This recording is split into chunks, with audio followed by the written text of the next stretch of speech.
সুপ্রভাত, সকলকে আবার আমার চ্যানেলে স্বাগত।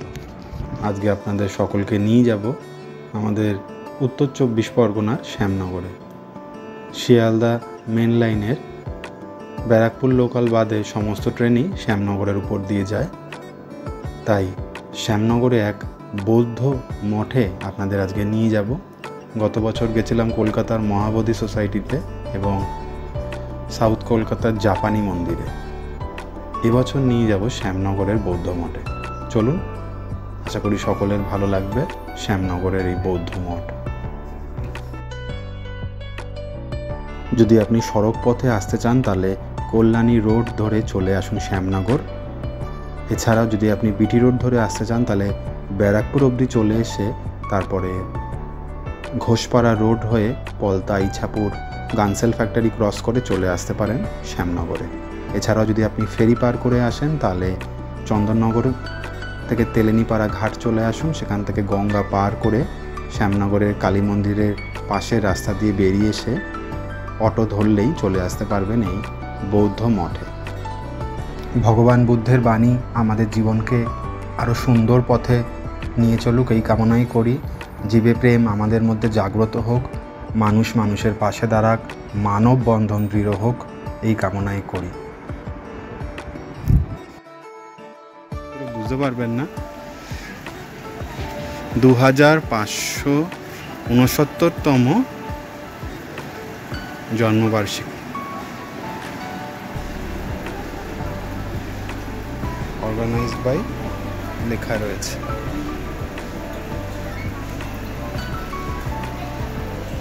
এই হচ্ছে সেই বৌদ্ধ মঠ। বিবাহ সাজানো গোছানো, এখন তো বেশ অনুষ্ঠান হয়ে গেছে কিন্তু তাও ভালো লেগেছে সকলে। বুদ্ধম শরণং গচ্ছামি। মঠের ঠিক মাঝখানেই রয়েছে মূল মন্দির। চলুন সেখানে প্রবেশ করি। এখন একদমই ফাঁকা রয়েছে, দেখতে পাচ্ছেন, তাই খুব ভালোভাবে দর্শন করতে পারবো। দুদিকে আরও দুটি বৌদ্ধ মূর্তি রয়েছে আর মাঝখানে রয়েছে মূল মূর্তিটি। এখানে বসে কিছুক্ষণ সময় কাটাতে পারবেন, ভালো লাগবে। একদম শান্ত নিরিবিলি পরিবেশ। আজকে তো অনেক আয়োজনও রয়েছে, সুন্দরভাবে সাজানো রয়েছে।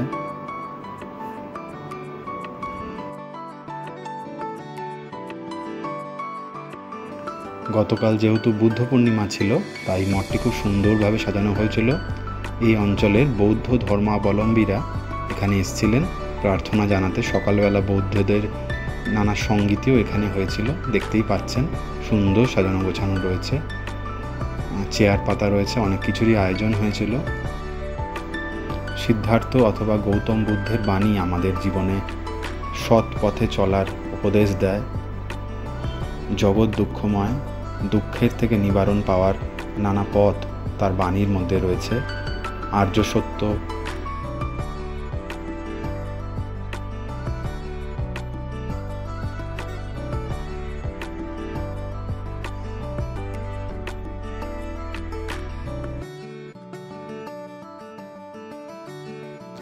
বৌদ্ধ ধর্মের ধর্মগ্রন্থের নাম হলো ত্রিপিটক। পিটক শব্দের অর্থ ঝুড়ি।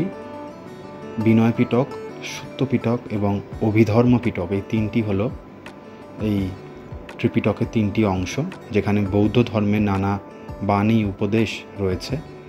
আশা করি আপনারা একসময় পড়ে দেখবেন। আমিও যদিও পড়ে দেখিনি, ভবিষ্যতে পড়ার ইচ্ছা রয়েছে। এই বৌদ্ধ মঠে আসলে আপনি হয়তো ত্রিপিটক দেখতে পাবেন। আর এই বৌদ্ধ মঠের প্রত্যেকটি দেওয়ালেই দেখছেন বুদ্ধের নানা বাণীগুলোকে রাখা হয়েছে। আর ছোট ছোট পাথরের বুদ্ধ মূর্তিগুলো রয়েছে, খুব সুন্দর সাজানো গোছানো। আমার তো বেশ ভালোই লাগলো। আপনারাও সময় সুযোগ পেলে এই বৌদ্ধ মঠ অবশ্যই ঘুরে যাবেন।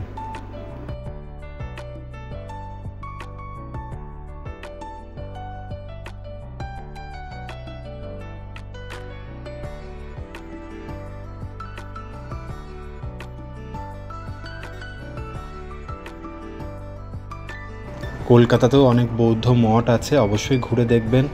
কলেজ স্ট্রিটের ওখানে মহাবোধি সোসাইটি আছে, আর বালিগঞ্জে রয়েছে জাপানি বৌদ্ধ টেম্পল। এছাড়াও ট্যাংরা অঞ্চলে অনেক বৌদ্ধ মঠ আছে সুন্দর সুন্দর, অবশ্যই ঘুরে দেখবেন, ভালো লাগবে। ভারতবর্ষের ইতিহাস ঘাঁটলে দেখা যাবে বহু রাজা মহারাজারা তাদের পরবর্তী জীবনে বৌদ্ধ ধর্মের প্রতি অনুপ্রাণিত হয়েছিলেন, যেখানে তারা যুদ্ধ ত্যাগ করে বৌদ্ধ ধর্মকে আপন করে নিয়েছিলেন। সম্রাট অশোক ছিলেন, এছাড়াও দক্ষিণ ভারতীয় অনেক সম্রাট ছিলেন। পাল বংশ, চোল বংশ, পল্লব বংশ সকলেই এই বুদ্ধিস্টদের অনুপ্রেরণা জুগিয়েছিলেন। তাদের আমলে সারা ভারত জুড়ে নানা বৌদ্ধ মঠ হয়েছিল, যেমন উত্তরপ্রদেশ, বিহারের সারনাথে নানা স্থানে বৌদ্ধ মঠগুলি ছিল।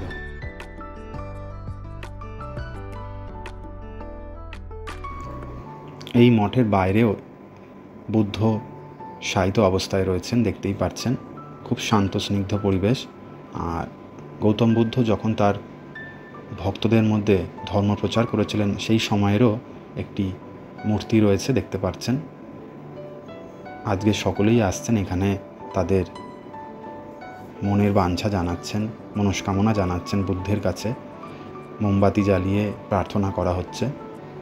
বেশ গাছগাছালি দিয়ে ঘেরা এই জায়গাটি। আর পাশে যেহেতু রেলের স্টেশন রয়েছে, তাই আওয়াজ হয়তো আসছে, কিন্তু এমনি দিক থেকে দেখতে হলে বেশ নিরিবিলি পরিবেশ।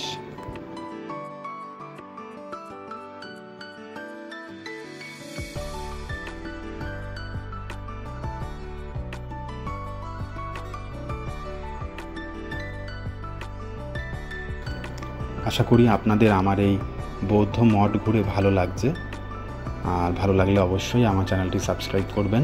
চ্যানেলে প্রথম হলে লাইক, শেয়ার, কমেন্টস করে জানাবেন।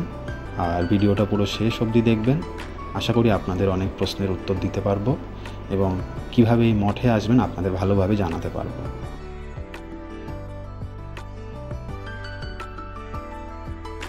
ইতিহাসের ছাত্র হওয়াতে আমি ছোটোবেলা থেকেই এই বৌদ্ধ ধর্ম সম্পর্কে অনেকটাই পড়ে এসেছি, তাই যতটা পারলাম স্মৃতির পাতা থেকে আপনাদের জানালাম। আশা করি আপনাদের ভালো লাগলো। চেষ্টা করব পরবর্তীকালে এই সম্পর্কে আরও বিস্তারিত আপনাদের জানানোর। আর আপনারাও সময় সুযোগ পেলে এই শ্যামনগরের বৌদ্ধ মঠে ঘুরে যাবেন, ভালো লাগবে। আর শ্যামনগর আসলে অবশ্যই গঙ্গার পাড়ে ব্রহ্মবই, মুলাজোর কালীবাড়ি ঘুরে দেখবেন। আরও অনেক মঠ এবং আশ্রম রয়েছে শ্যামনগর চত্বরে, ঘুরে দেখবেন, ভালো লাগবে।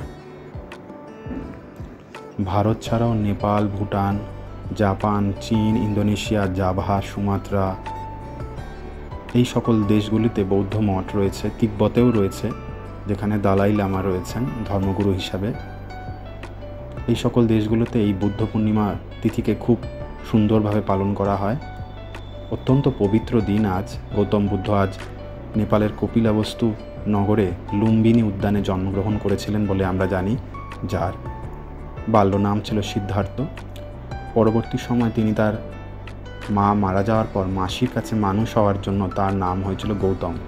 শাক্য বংশের রাজাও ছিলেন, কিন্তু একটা সময় পর তিনি যখন বুঝতে পারলেন সাংসারিক জীবন তার পক্ষে উপযুক্ত নয়, তখন তিনি এই নতুন ধর্ম প্রচারে মনোনিবেশ করলেন এবং তার সংসার থেকে বেরিয়ে যাওয়াকে মহাভিনিষ্ক্রমণ বলা হয়ে থাকে।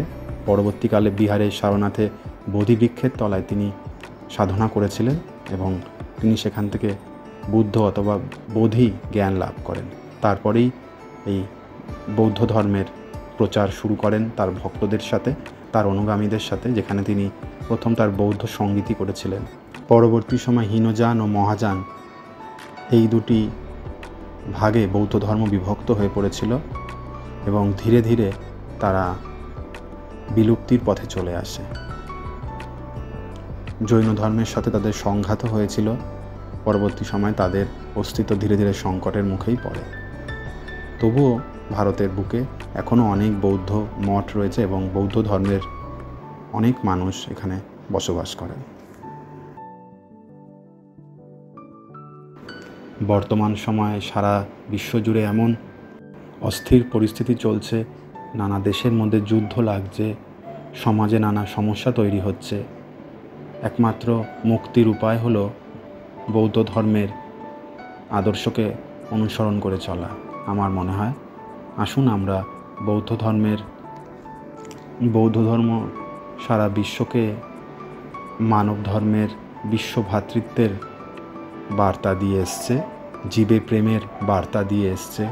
বৌদ্ধ ধর্মের অষ্টাঙ্গিক মার্গ সৎবাক্য, সৎচিন্তা, সৎ প্রচেষ্টা, সৎ উপদেশ, সৎকর্ম, এই সকলগুলি মানুষকে বৌদ্ধ ধর্মের অষ্টাঙ্গিক মার্গ সৎবাক্য, সৎচিন্তা, সৎ প্রচেষ্টা, সৎ উপদেশ, সৎকর্ম, এই সকলগুলি মানুষকে সুন্দরভাবে বেঁচে থাকতে এবং সামাজিক বাধা বিপত্তি থেকে নিজেকে রক্ষা করতে পথ দেখায়।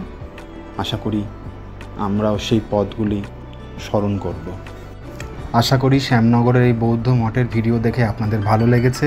আর ভালো লেগে থাকলে অবশ্যই ভিডিওটা শেষ অবধি দেখবেন। চ্যানেলের প্রথম হলে অবশ্যই সাবস্ক্রাইব করবেন, লাইক, শেয়ার, কমেন্টস করে জানাবেন। আর আপনারাও যদি কোনো মঠে গিয়ে থাকেন অবশ্যই জানাবেন। সকলে ভালো থাকবেন, সুস্থ থাকবেন। সকলের সাথে আবার দেখা হবে অন্য কোনো ভিডিওতে। আজকের মতো এখানেই বিদায় নিলাম।